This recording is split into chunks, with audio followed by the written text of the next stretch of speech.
Aurelius due to him being the last good emperor of Rome and his inclusion in the movie The Gladiator. As Dr. Hollander always does, it is important to go over the important sources of the time. The Historia Augusta was a biography written about a number of emperors during the time and was published around the 4th century, although that's disputed as well as the author.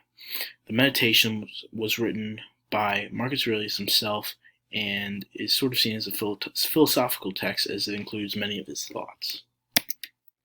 Marcus Aurelius was born in Spain on the 26th of April 121 CE. His birth name was Marcus Annius Verus, which was the same as his father's and his grandfather's. Both his father and his grandfather were politicians, and his mother was Domita Lucilla, the daughter of Calvisius Tullus, who served as consul as well. So it's safe to say that Marcus Aurelius came from a family with great political power in Rome. Aurelius' father died around 124 CE, and he was raised by primarily nurses and also his grandfathers. He was even adopted by one of his wealthy grandfathers. Much of the knowledge and information about his early youth are relatively unreliable, but many historians believe it to be probable. What is known, however, is that he was highly educated from a very young age. He was handed over to advanced instructors and was trained in philosophy. Aurelius became very, very interested in philosophy. His mother disliked the path that he was going down, however, and instead made him pursue a more respectable career path.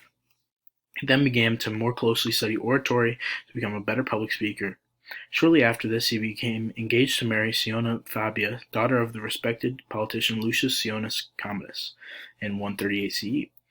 She was the sister of his future co-emperor Lucius Verus. In 136 CE, the Emperor Hadrian selected Lucius Sionas Commodus as his successor for many reasons which are unclear. Commodus was married to Marcus Aurelius' aunt. It is likely that Hadrian chose Commodus as a short-term replacement until the teenager Marcus Aurelius was of age. Commodus then died in 138 CE. Hadrian then chose Aurelius Antonius to replace him, under the conditions that he would adopt both Lucius Verus and Marcus Aurelius, hence making Marcus's official name Marcus Aurelius Antonius. Marcus was now groomed to be the next emperor of Rome. Antonius proved to be a very effective leader and proved as an important role model for Marcus. Marcus's engagement to Siona Fabia was annulled, and he was then married to Antonius's daughter Faustina Minor. In March of 161 CE, Antonius Pius died, and the Senate looked to Aurelius as the new emperor, which was in line with Hadrian's plans, but Marcus Aurelius refused and insisted that Lucius Verus be promoted to co-emperor with him. His request was granted, and the two started their time as emperors. They started with creating programs to help the poor and gave more honors and awards to members of the military as well as significantly more money to retired members of the military. They encouraged the arts and free speech, and the economy blossomed. Both himself and Lucius Verus were immensely popular with the Roman people at the time.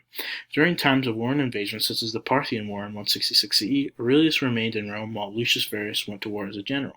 During Verus's time away, Marcus made it a priority to persecute the newly formed sect of Christianity because of their disrupt of social order. Marcus Aurelius eventually joined the battle with Lucius Verus during the fight with the Marcomanni tribe in Germania.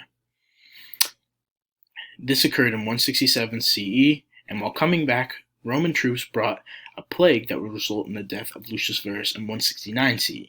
Marcus was now the sole emperor of Rome, and Marcus would spend a large remainder of his reign pursuing Germanic tribes and writing his Meditations. Perhaps his most important contribution and what he is remembered for most is his Meditations.